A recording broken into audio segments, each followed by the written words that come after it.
দুনিয়াতে আর কিচ্ছু ভালো লাগে না ভ্রমণ ছাড়া। তাই আবারও চললাম। ব্যাগ গুছাতে নিয়ে দেখলাম যে গত ট্যুরের কাপড় চোপড়গুলোই এখন পর্যন্ত সুটকেস থেকে বের করা হয়নি। এগুলো এখন বের করে নিয়ে আবার নতুন যেগুলো পরে যাব আজকে, সেগুলো তাড়াতাড়ি করে এখন আয়রন করে সব ভাঁজ করে করে ঢুকাতে হবে। এইটা খুবই বিরক্তকর লাগে, কিন্তু ভ্রমণের কথা ভাবলে সেই কষ্টটার কষ্ট মনে হয় না। দেখি কী কী নেই। সব কিছু গুছিয়ে নেওয়ার পরে একদম ভোরে বের হয়ে যেতে হবে ট্রেন ধরতে। কোথায় যাচ্ছি বা কোথায় যাব, কি করলাম, কাদের সাথে মজা হলো এবং কি খেলাম, সব কিছু ফিরে এসে শেয়ার করব। এখন আমি একটু ঝটপট লাগেজ গুছিয়ে নিই। গোছানো হয়ে গেলে আবার খুব তাড়াতাড়ি রেডি হয়ে যেতে হবে। রেডি হয়ে সেই কুয়াশা ঠান্ডার মধ্যে বের হয়ে যেতে হবে। তো আমি একদম ঝটপট রেডি। এখন বাসার সবাইকে বিদায় জানিয়ে রওনা হলাম। তো এখন ভাবছি, এত সকাল সকাল উবার যে পেলাম এটা ভাগ্যের ব্যাপার, কিন্তু এই ঠান্ডার মধ্যে এই কুয়াশার মধ্যে আমি বের হয়ে যাচ্ছি। আমার সাহস যদি একটু বরাবরই বেশি, আমি তেমন একটা ভয় টয় পাই না, কিন্তু বাসার লোকজন একটু ভয় টয় পায় আমাকে নিয়ে, যে এত ভোরবেলা বের হয়ে যাচ্ছি। এটা নিয়ে একটু সবাই টেনশনে আছে।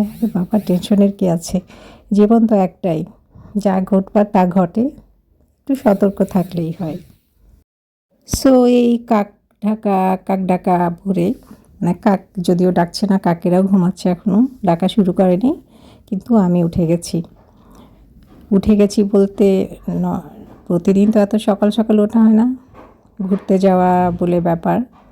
সেজন্য আমি একদম সকাল সকাল উঠে গেছি। আমার বন্ধুরা সবাই ওয়েট করছে ট্রেন স্টেশনে। তো গাড়ি আসার পরে একটু যে ভয় পাচ্ছিলাম না তা না, তবে সমস্ত সিকিউরিটি মেনটেন করে গাড়িতে উঠে গেলাম। এবং আমি যতক্ষণ একা গাড়িতে চড়ি ততক্ষণ পর্যন্ত আমি ড্রাইভারের সাথে কথা বলতে থাকি যতক্ষণ পর্যন্ত গন্তব্যে না পৌঁছাই। তো এদিক সেদিক দেখলাম কিছুই দেখা যায় না, চারিদিকে কুয়াশা ভরা। তো আমার এখান থেকে ডিস্টেন্স বেশি না, রাস্তা যদি খালি থাকে 10 থেকে 15 মিনিট, কিন্তু মজার ব্যাপার হচ্ছে আমরা 12 মিনিটে পৌঁছে গেছি। 12 মিনিটে পৌঁছে যাওয়ার পরে ওখানে যেয়ে দেখি আমি আমি অবশ্য সব সময় ফার্স্ট হয়ে যেখানে যাই, কারণ আমার সময় জ্ঞানটা খুব বেশি। তো আমি যে টাইমটা দেয় সেই টাইমের অন্তত 10 মিনিট আগে পৌঁছানোর চেষ্টা করি। তো বরাবরের মতো পৌঁছে গেলাম আমার প্রাথমিক গন্তব্য, যেটা বিমানবন্দর। তো কোথায় যাচ্ছি, কেন যাচ্ছি, ফিরে এসে সবার সাথে শেয়ার করব। সবাই ভালো থেকো, বাই বাই।